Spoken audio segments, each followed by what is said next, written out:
প্রিয় দর্শক ও শ্রোতাবৃন্দ, আসসালামু আলাইকুম। আশা করি ভালো আছেন।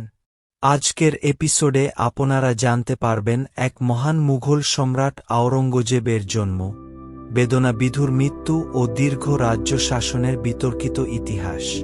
মুঘল সাম্রাজ্যের ইতিহাসে সবচেয়ে দীর্ঘকাল শাসন করা এবং একই সাথে সবচেয়ে বিতর্কিত ও রহস্যময় চরিত্রটির নাম মহিউদ্দিন মুহাম্মদ আওরঙ্গজেব। তার জীবন কোনো সাধারণ রাজার গল্প নয়, এটি ছিল এক অসাধারণ মেধাবী, পরিশ্রমী, সাহসী, ত্যাগ, কঠোরতা, যুদ্ধ, রক্তের নদী আর এক চরম একাকিত্বের মহাকাব্য। প্রিয় দর্শক ও শ্রোতাবৃন্দ, মুঘল সম্রাট আওরঙ্গজেবের বিস্তারিত জীবন কাহিনী জানতে চ্যানেলটি সাবস্ক্রাইব করে ভিডিওটি শেষ পর্যন্ত দেখুন। ১৬১৮ খ্রিস্টাব্দের ৩রা নভেম্বর বর্তমান গুজরাটের দোহাদ নামক ছোট্ট এক শহরে জন্ম নিলেন এক শিশু, যার নাম রাখা হল মহিউদ্দিন মুহাম্মদ। ইতিহাস তাকে চেনে আরেক নামে, আওরঙ্গজেব, অর্থাৎ সিংহাসনের অলঙ্কার। তার পিতা শাহজাহান তখনও সম্রাট হননি, ছিলেন যুবরাজ খুররম। মা মমতাজ মহল, সেই নারী যার স্মরণে পড়ে গড়ে উঠেছে পৃথিবীর সবচেয়ে সুন্দর সমাধি তাজমহল। আওরঙ্গজেব ছিলেন শাহজাহান ও মমতাজের তৃতীয় পুত্র, ৬ ভাই বোনের মধ্যে এক জটিল পরিবারের সদস্য, যেখানে প্রতিটি সম্পর্কের নিচে ভবিষ্যতের সিংহাসনলদায়ের বীজ লুকিয়েছিল। মুঘল রাজ পরিবারে জন্ম নেওয়া মানেই বিলাসিতা আর বিপদের মাঝে বেড়ে ওঠা। ছোট্ট আওরঙ্গজেব যখন মাত্র ৮-৯ বছর বয়সী, তখনই তাকে দাদা জাহাঙ্গীরের দরবারে এক রকম জিম্মি রাখা হয়েছিল, সেই সময়ের রাজনৈতিক রীতি অনুযায়ী। শৈশবেই তিনি বুঝেছিলেন, ক্ষমতার এই জগতে নিরাপত্তা বলে কিছু নেই। আওরঙ্গজেবের শিক্ষা জীবন ছিল কঠোর ও বহুমুখী। আরবি, ফার্সি, তুর্কি ভাষা, ইসলামী ধর্মতত্ত্ব, কুরআন তিলাওয়াত, যুদ্ধবিদ্যা, প্রশাসন, সব কিছুতেই তাকে দক্ষ করে তোলা হয়েছিল। তার অন্য ভাইদের তুলনায় তিনি ছিলেন অনেক বেশি ধর্মনিষ্ঠ ও সংযত। যেখানে বড় ভাই দ্বারা শিকোহ কবিতা, সুফিবাদ ও হিন্দু দর্শন নিয়ে মগ্ন থাকতেন, আওরঙ্গজেব সেখানে নামাজ, রোজা আর কুরআনের অনুশাসনে নিজেকে বেঁধে রাখতেন। কথিত আছে, ১৫ বছরের কিশোর বয়সে এক উন্মত্ত হাতির আক্রমণের মুখে তিনি অসাধারণ সাহস দেখিয়েছিলেন। দরবারের সবাই যখন পালাচ্ছিল, আওরঙ্গজেব ভয় না পেয়ে হাতির সামনে দাঁড়িয়ে গিয়েছিলেন। ঘোড়া তাকে ফেলে দিলেও তিনি তরবারি নিয়ে প্রতিরোধ করেছিলেন। এই ঘটনা তার পিতা শাহজাহানের চোখে তাকে এক সাহসী যুবরাজ হিসেবে প্রতিষ্ঠিত করেছিল। ১৮ বছর বয়সেই আওরঙ্গজেবকে দাক্ষিণাত্যের সুবাদার নিযুক্ত করা হয়।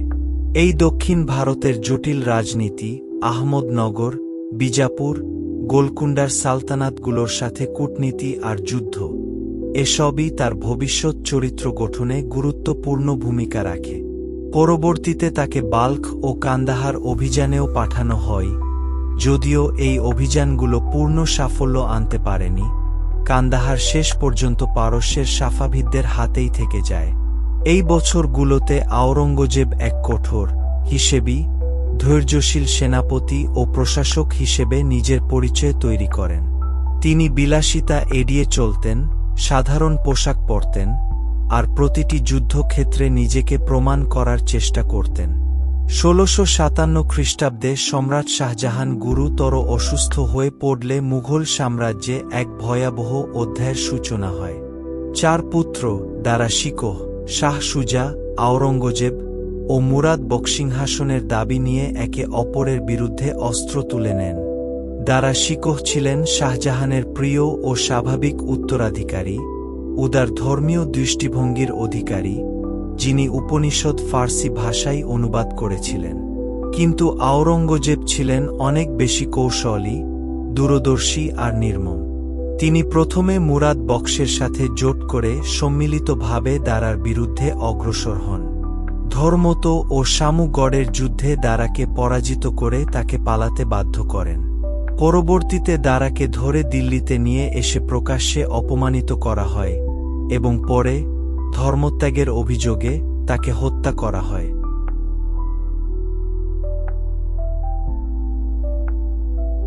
এরপর আওরঙ্গজেব তার সাবেক মিত্র মুরাদ বক্সকেও বন্দী করেন এবং পরে তাকেও হত্যার আদেশ দেন। আরেক ভাই শাহ সুজাকে বাংলা থেকে আরাকান পর্যন্ত তাড়িয়ে নিয়ে যাওয়া হয়, যেখানে তিনি অজানা পরিণতিতে নিখোঁজ হয়ে যান। এক এক করে 3 ভাইকে সরিয়ে দিয়ে আওরঙ্গজেব হয়ে ওঠেন মুঘল সাম্রাজ্যের একমাত্র দাবিদার।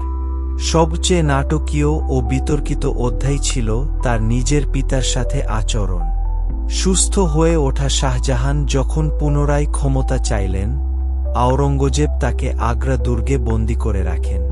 বৃদ্ধ সম্রাট শাহজাহান ১৬৫৮ থেকে ১৬৬৬ খ্রিস্টাব্দ পর্যন্ত জীবনের শেষ ৮ বছর আগ্রা দুর্গের এক কক্ষে বন্দী অবস্থায় কাটান, যেখান থেকে তিনি দূরের তাজমহল দেখতে পারতেন, তার প্রিয়তমা স্ত্রীর সমাধি, যার পাশে তিনিও একদিন শায়িত হবেন। ১৬৫৮ খ্রিস্টাব্দের জুলাইয়ে আওরঙ্গজেব নিজেকে সম্রাট ঘোষণা করেন এবং ১৬৫৯ খ্রিস্টাব্দে দ্বিতীয়, আরও জমকালো অভিষেক অনুষ্ঠানে আবুল মুজাফফর মুহি-উদ্দিন মুহাম্মদ আওরঙ্গজেব বাহাদুর আলমগীর উপাধি গ্রহণ করেন। আলমগীর অর্থাৎ বিশ্বজয়। আওরঙ্গজেব ছিলেন এক অসাধারণ কর্মঠ শাসক। প্রতিদিন ভোরে উঠে নামাজ আদায়, এরপর দরবারে বসে অভিযোগ শোনা, প্রশাসনিক কাজ তদারকি করা, এই ছিল তার রুটিন কাজ।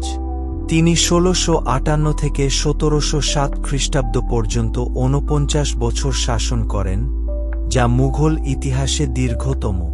তার শাসন আমলে মুঘল সাম্রাজ্য ভৌগোলিকভাবে সর্বোচ্চ বিস্তৃতি লাভ করে, কাশ্মীর থেকে দাক্ষিণাত্যের গভীরে, কাবুল থেকে বাংলা পর্যন্ত।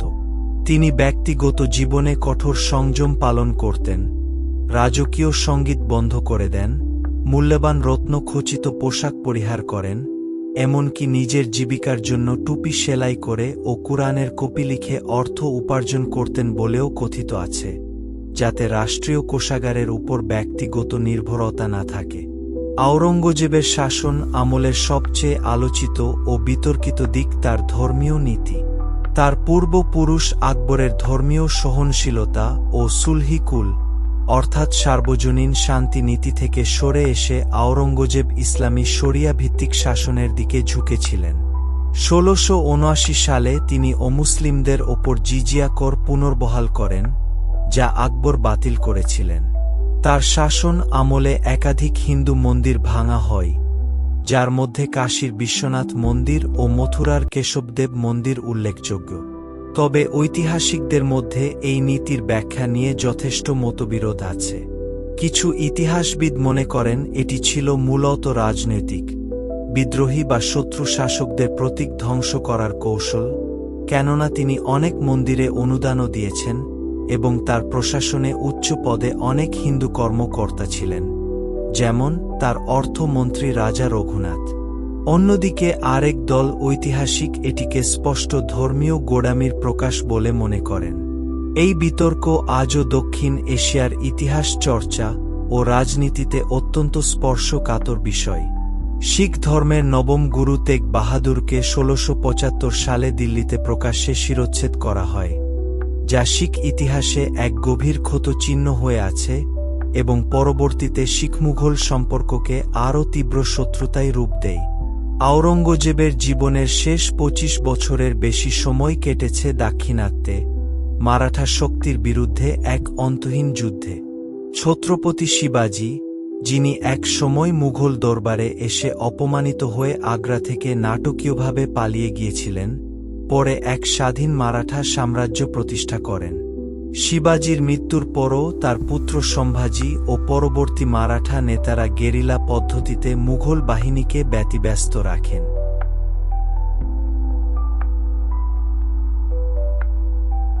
আওরঙ্গজেব ১৬৮১ সালে নিজে দাক্ষিণাত্যে স্থায়ীভাবে চলে যান এবং ১৬৮৬ সালে বিজাপুর ও ১৬৮৭ সালে গোলকুন্ডা সালতানাত জয় করে মুঘল সাম্রাজ্যের সীমা সম্প্রসারিত করেন, কিন্তু মারাঠাদের সম্পূর্ণ দমন করতে সক্ষম হননি। বিশাল সামরিক ব্যয়, দীর্ঘ অবরোধ আর ক্রমাগত বিদ্রোহ সাম্রাজ্যের কোষাগার ও সামরিক শক্তি ক্ষয় করে দেয়, যা ভবিষ্যতে মুঘল পতনের একটি বড় কারণ হিসেবে বিবেচিত হয়। আওরঙ্গজেবের রাজপুতদের সাথে সম্পর্কও জটিল ছিল। মেওয়ার ও মারওয়ারের সাথে যুদ্ধ হলেও বহু রাজপুত রাজা, যেমন যশোবন্ত সিং, তার সাম্রাজ্যের গুরুত্বপূর্ণ সেনাপতি ও মিত্র ছিলেন। তার সামরিক বাহিনীতে হিন্দু মুসলিম মিশ্রণ ছিল প্রায় তার পূর্বসূরীদের মতোই। ব্যক্তিগত জীবনে আওরঙ্গজেব ছিলেন বহুলাংশে নিরাভরণ। তার প্রিয়তমা স্ত্রী দিলরাস বানু বেগমের মৃত্যুর পর তিনি গভীরভাবে শোকাহত হয়েছিলেন এবং তার সমাধিতে বিবি কা মাকবারা নির্মাণ করেন, যা তাজমহলের ছোট সংস্করণ বলে পরিচিত। তিনি নিজের সমাধির জন্য কোনো জমকালো স্থাপনা চাননি। তার ইচ্ছানুসারে তাকে খুলদাবাদের এক সাধারণ, খোলা আকাশের নিচে মাটির কবরে সমাহিত করা হয়, যা আজও তার সম্রাট পরিচয়ের তুলনায় আশ্চর্যজনকভাবে সাদামাটা। তবে তার পারিবারিক জীবন সুখের ছিল না।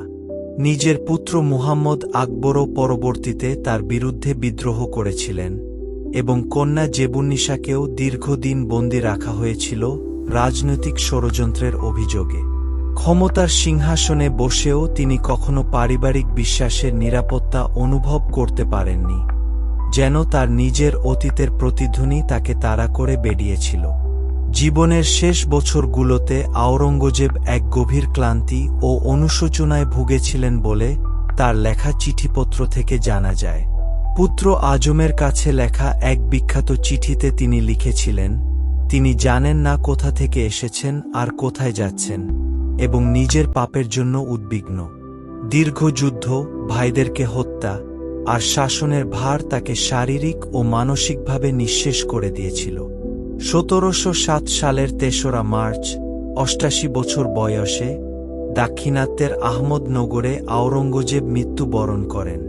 তার ইচ্ছা অনুযায়ী ঔরঙ্গাবাদের খুলদাবাদে এক সুফি সাধকের মাজারের পাশে খোলা আকাশের নিচে কাঁচা মাটিতে তাকে দাফন করা হয়। কোনো বিশাল মার্বেলের তাজমহল বা সমাধি তার জন্য তৈরি হয়নি। নিজের সেলাই করা টুপি বিক্রির জমানো মাত্র ৳4.৫ দিয়ে তার কাফনের কাপড় কেনা হয়েছিল। আওরঙ্গজেবের মৃত্যুর সাথেই যেন মুঘল সাম্রাজ্যের সোনালি সূর্যটাও অস্তমিত হল। তিনি সাম্রাজ্যকে এতটাই বড় করেছিলেন যে তা ধরে রাখার মতো যোগ্য উত্তরসূরি আর কেউ ছিল না। ইতিহাস তাকে কেউ নিষ্ঠুর শাসক, আবার কেউ জিন্দা পীর বা জীবন্ত সাধু হিসেবে মনে রাখে। তবে তিনি যে ইতিহাসের অন্যতম এক ট্রাজিক ও অবিস্মরণীয় নায়ক, তা অস্বীকার করার উপায় নেই। আওরঙ্গজেব দক্ষিণ এশিয়ার ইতিহাসের সবচেয়ে বিতর্কিত চরিত্রগুলোর একটি। তার মূল্যায়ন আজও সমাজে দুই বিপরীত মেরুতে বিভক্ত। একদল ঐতিহাসিক ও পর্যবেক্ষক তাকে দেখেন এক ধর্মীয় গোঁড়া, অসহিষ্ণু শাসক হিসেবে, যার নীতি হিন্দু মুসলিম সম্পর্কে দীর্ঘস্থায়ী ক্ষত তৈরি করেছে এবং যার সামরিক অভিযানগুলো সাম্রাজ্যকে আর্থিকভাবে দুর্বল করে পতনের পথ তৈরি করেছে। অন্যদিকে আরেক দল ইতিহাসবিদ তার শাসন আমলের ভৌগোলিক বিস্তার, প্রশাসনিক দক্ষতা, ব্যক্তিগত সততা ও কঠোর নিয়মানুবর্তিতাকে তুলে ধরেন এবং যুক্তি দেখান যে তার নীতিগুলো তার সময়ের রাজনৈতিক প্রয়োজনীয়তা থেকেই উদ্ভূত, নিছক ধর্মীয় বিদ্বেষ থেকে নয়। যেটাই সত্য হোক, এটা অস্বীকার করা যায় না যে আওরঙ্গজেব এক অসাধারণ মানুষ ছিলেন, কঠোর, একনিষ্ঠ, অক্লান্ত কর্মী, যিনি প্রায় অর্ধ শতাব্দী ধরে এক বিশাল সাম্রাজ্য পরিচালনা করেছেন। তার জীবন আমাদের দেখায় ক্ষমতা কিভাবে একই সঙ্গে মহত্ব আর ভয়াবহতার জন্ম দিতে পারে। এক সিংহাসনের জন্য ভাইকে হত্যা, পিতাকে বন্দী করা, আর তারপরও নিজেকে এক ধার্মিক, ন্যায়পরায়ণ শাসক হিসেবে বিশ্বাস করে যাওয়া। আজও ভারতীয় উপমহাদেশের রাজনৈতিক ও সামাজিক বিতর্কে আওরঙ্গজেবের নাম ফিরে ফিরে আসে, প্রমাণ করে ইতিহাসের এই চরিত্র এখনও সম্পূর্ণরূপে অতীতে চলে যায়নি। প্রিয় দর্শক ও শ্রোতাবৃন্দ, মুঘল সম্রাট আওরঙ্গজেব এর এই জীবন কাহিনী ভালো লাগলে লাইক ও শেয়ার করুন। আর আপনি নতুন হলে চ্যানেলটি সাবস্ক্রাইব করে সাথেই থাকুন। ধন্যবাদ।